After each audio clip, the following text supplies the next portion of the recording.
Good morning, everybody. It's time to get the Sunday dinner started. Today on the menu, and I'm not going to even be home, y'all.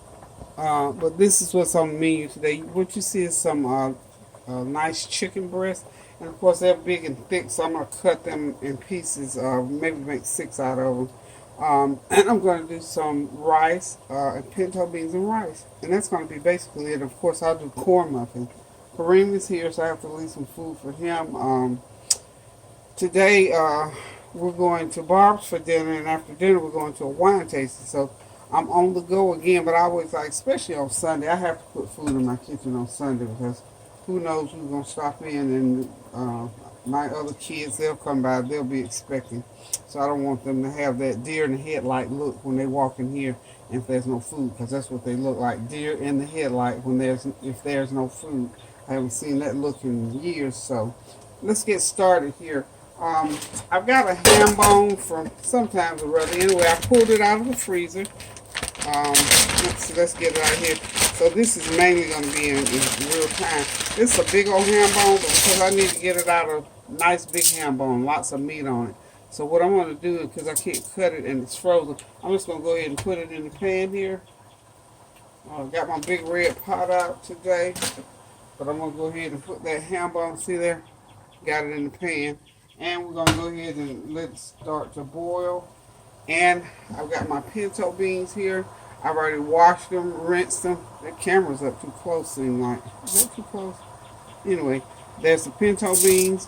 I'm going to get them in the pan. The water's already boiling. The other thing that I'm going to put in there, remember I introduced y'all to my ham bean flavored seasoning, and of course I'm going to put some this dry bouillon cube. This is by Knorr. They make a good product, so I like to get that water real good and seasoned up. So I'm going to sprinkle a little bit of that in there, and then I'm going to pour the pinto beans in there.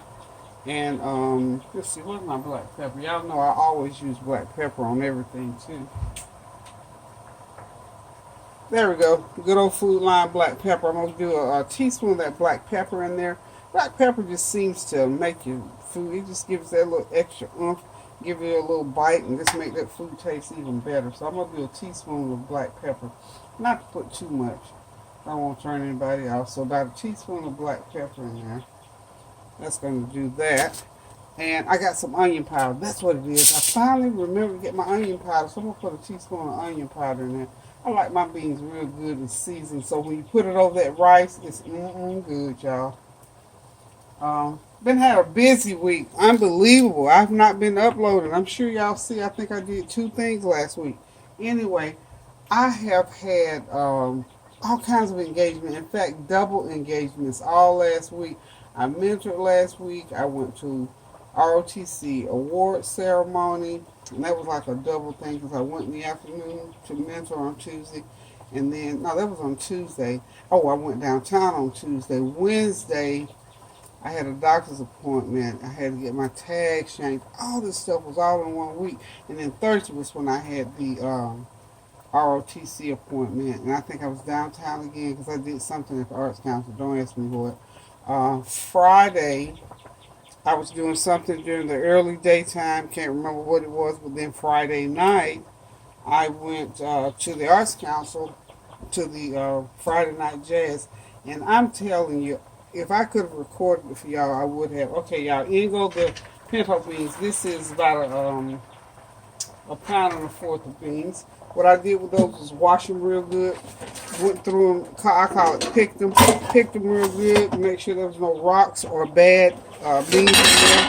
And those were Food Line brand, and I can say there was only about 5 bad beans in there, so I did good with that bag. I buy them in a 2-pound bag. I'm looking for my big spoon, y'all. Where's my big spoon, y'all? Somebody's not paying attention. The sous chef got to get the axe. Okay, the small one will do. You just need to get those beans down in that water. So, anywho,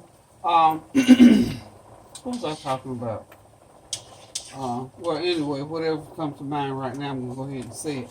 So, what comes to mind right now? So, okay, we were on Thursday, downtown, I think. doing my thing. Thursday night, I went to an ROTC.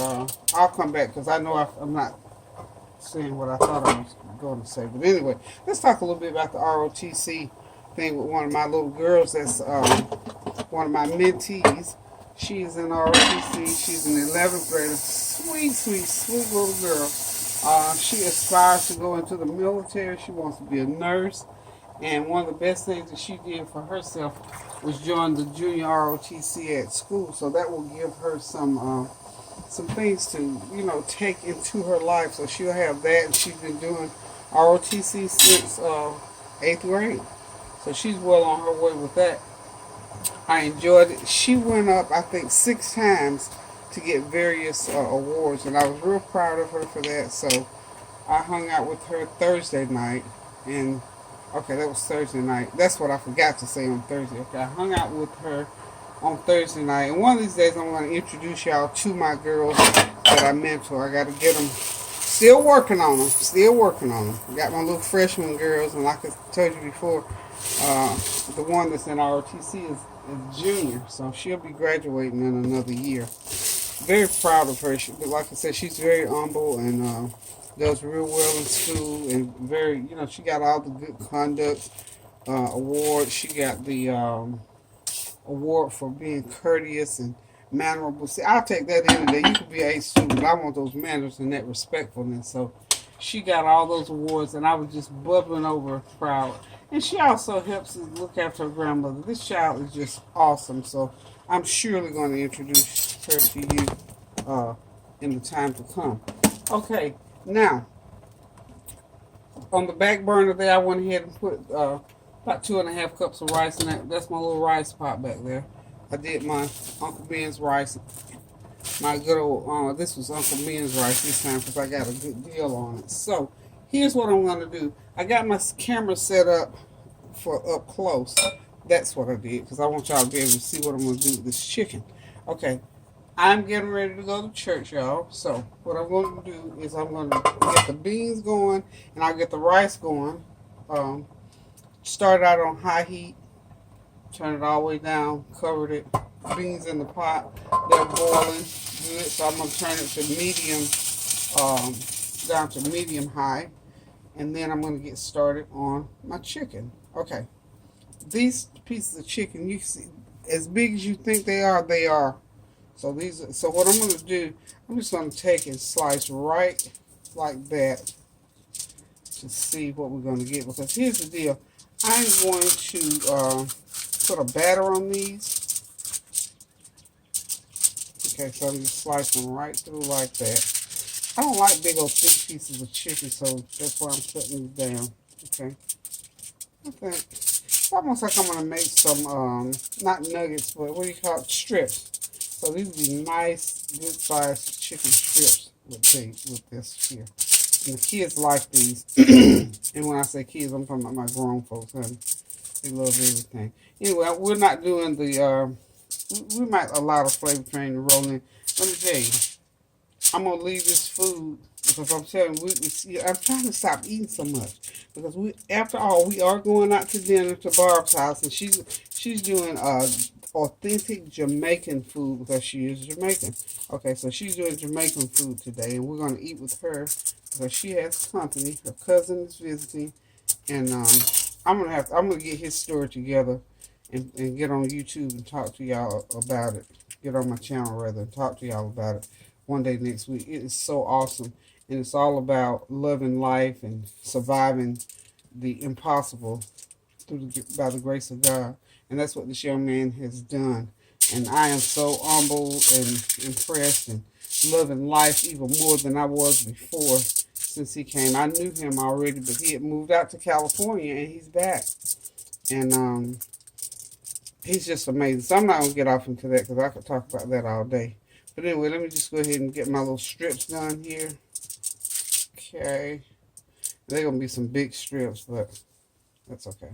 So basically, nobody's nobody's going to be here to eat today, but Kareem, Tony might drop by. I don't know, somebody, Karan and the baby, maybe. But I want to have something here, so if they drop by, they'll have something to eat. Now, got my nuggets all broken down. Like, you know, this is like 3 breasts, so I got like 369 strips, thick, big strips. Okay, these are good size strips, and then when I bread them, they're gonna be even bigger, and you know, they'll make a nice meal. Make for the meat for a nice meal. Okay, so now the next thing I'm gonna do is get a paper towel. Okay, got me a paper towel, dry my hands, and let me sanitize my hands. Have to do my Clorox thing. My hands, my soap. And you know that's one thing about cooking, because you don't want to cross-contaminate anything. Some hot water. Y'all know I got my 140-degree water. It probably would kill anything right by itself. But I do the Clorox, and of course I do Ivory liquid. That's why my hands look like they do. But who knew? I have to keep it healthy for my family and friends. I don't want nobody getting sick as a result of something like simply because I didn't wash my hands. I don't think so. So I'm getting everything ready over here, because when I finish those chicken strips, I'm going to transfer them, put them in the refrigerator, and I will cook them when I return from church. Okay? So I got that rice. I need to give that rice one more stir back there. Okay, it's good. It's moving right along. Okay, now what I do to my chicken breast, because you know chicken breasts are, it's like dry, coarse meat. Okay, so here's what I'm going to do. I'm going to hit these chicken breasts with just sprinkle that much. You see how sprinkle, so all over them, sprinkle. This, folks, is some meat tenderizer. And let me just say this to y'all about this meat tenderizer. I'm going to do both sides, and I'm just sprinkling it. You cannot put a lot of meat tenderizer on chicken. Guess why? It will turn to mush. In the past, when I didn't know better and I was going to make something real super tender, well, it was so tender that it was just mush. You just can't do it. So I'm just sprinkling a little bit on each side. Got it all flipped over. Okay, it's all flipped. So I'm just going to hit the other side with just a little bit, to break it down. And it'll change the texture a little bit. And there we go. Okay. That's probably, maybe, it's not probably not even a teaspoonful. Okay. Now, I have mixed some seasoning to put on this chicken. I got some garlic powder. Okay. I have my powdered chicken bouillon seasoning in there. I got, a teaspoon of garlic powder. Now, this will make, let's see how full this is so I can tell you. Okay, this is a 3.7 ounce jar, so I'm going to say there's 2.5 ounces. What I put in here will make 2.5 ounces of dry seasoning. 1 half of a teaspoon of garlic powder. I don't want it to overcome. You know, garlic will take over. So for this seasoning, I don't need a lot, but I need some. A half a teaspoon of garlic powder. 2 tablespoons of the chicken bouillon seasoning, 2 tablespoons of onion powder, 1 teaspoon of black pepper, and a teaspoon of paprika. I didn't put any salt in there, and the reason I didn't is because the bouillon seasoning is salty, but I'm going to put some salt on second thought, because I'm not really putting a lot of salt. So I'm just going to put a teaspoon of salt into this mixture to make sure it has enough salt in it. So I'm going to go ahead and add my teaspoon of salt in there. Okay, got my teaspoon of salt. Okay. And make sure when you get all these dry mixes, all these dry seasonings together, shake it up really good. And you know me, I just stick my finger in there and yum. That's a good seasoning. Okay, so what I'm going to do, I'm not going to put a lot, but you got to put enough so this gets well seasoned. I'm going to go ahead and sprinkle each side. And I would say for this amount, I'm probably using a tablespoon for the whole thing, okay? You don't need a lot, but you know, chicken soaks in seasoning real much right quick.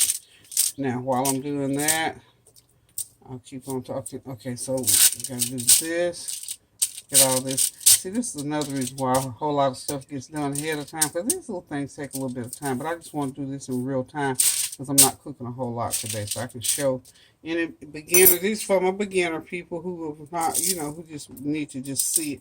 And it's like that with everybody when they first start, because look, Kareem and I are doing penny stocks now, and we have hesitated, drawn back, and all that kind of stuff so many times because we didn't know we were beginners. So we need to get with well, one of my little adopted children is going to come by eventually and show us how to do it. But we're just, you know how you get so apprehensive when you're first learning something? And it happens to everybody. So same thing with cooking.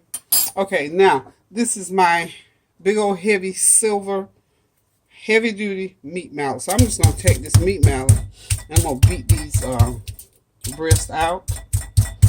This helps to get the seasoning into them, and it also tenderizes. You say tenderize? Yeah, it tenderizes steaks. It tenderizes anything. But on this chicken, it's not so much tenderizing.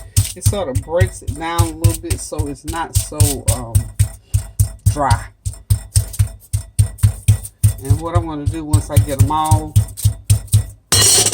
beat up, I'm going to put them in the refrigerator until after I come out of church, okay? And when I come from church, I got some flour and some breadcrumbs all mixed up. I'm going to season them, you know, going to hit them with that real good. And then I'm going to deep fry them. Honey, Kareem is going to be in hog heaven because he loves stuff like this. Because he loves that Texas Pete. He'll have it drenched with Texas Pete and ranch dressing. Jesus, help us all. He puts a ton of that, so he'll love that. And then he does love pinto beans and rice, so he'll eat that real good. So I don't feel bad about leaving, because of course he don't want to go with us to dinner. Okay, I'm just going to do the other side. Remember, you can't put a lot of salty seasoning on here, because these pieces of meat are for chicken strips. They're big and they're, you know. Tell me to get this thing out of the way, please. Thank you. That's a trivet sitting back there. Keep getting in my way. Trying to get into the act, trivet. I don't need you right now. Anywho, I'm going to just continue to beat this. And when you'll know when it's okay. And it makes all the difference in the world now. And if you don't have a mallet like this here, and what's on the end, there's those little prongs, and it just goes right into there, and it pushes the seasoning right through whatever meat you're doing and trying to tenderize. So even if you got like a cheap cut of meat, cheap cuts of meat sometimes have great flavor, but if you can't chew them, you'll never know because you won't never get to eat them. So just, you know, invest in one of these. I believe this is a Pampered Chef probably. Yeah, there it is right on the handle. It's a Pampered Chef. And as you know, Pampered Chef stuff lasts just about forever. And when forever runs out, they'll replace it. Ooh, got seasoning in my throat. Okay, so I think these are pretty well beat. And so now that tenderizer is in there, and it's broken that chicken down to the point where when I fry it, it's going to be nice and juicy. Because you know, sometimes if you just fry it, now chicken breasts, with the rib in, you know, just right off the chicken like that, you can cook those breasts up and right off the chicken. You know, it's amazing how you just fry chicken. And if you don't fry it too long, it'll be nice and juicy. So we want these, and this is just pure meat here. I want it nice and tender.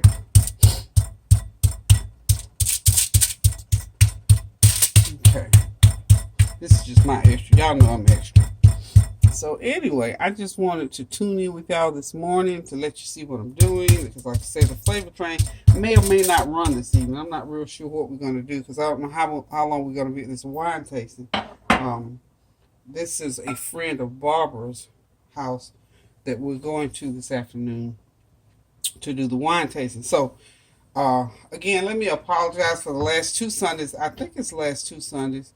I didn't upload anything because my camera didn't do right. So hopefully it's doing what it's supposed to be doing today, and you will see this meal on the flavor train, and I'll also upload it so that you can see the tips on how to prepare uh, chicken breast.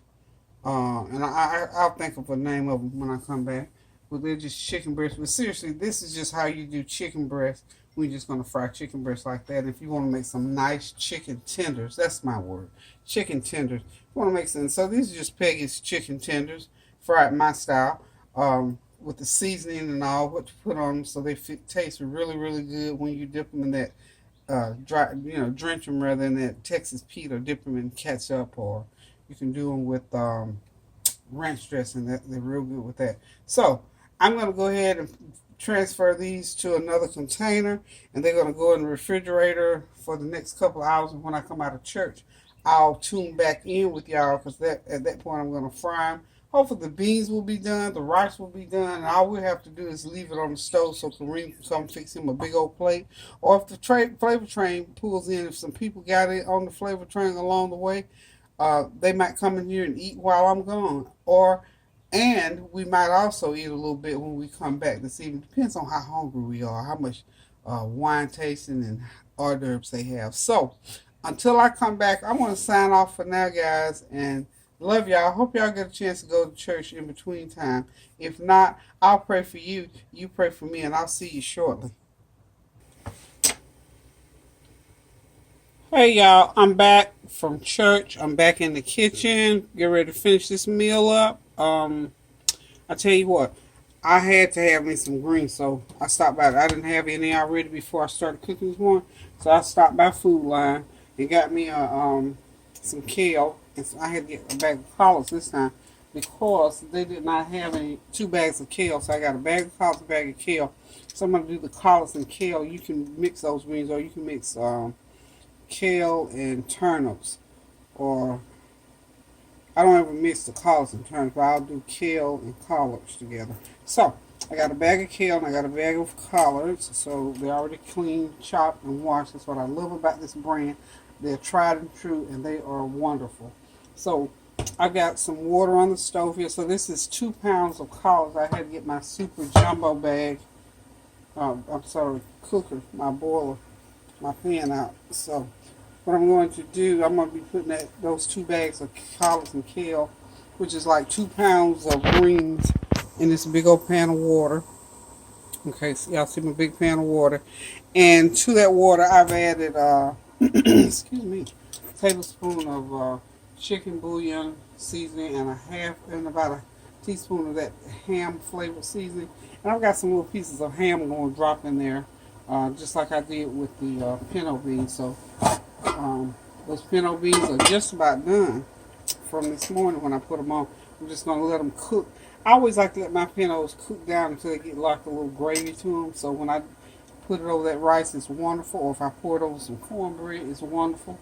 I have stopped by Cookout, and I got some nice hush puppies. They have the best hush puppies, y'all. So I thought instead of corn muffins today, we're having some nice Cookout hush puppies today. They good and sweet and crisp.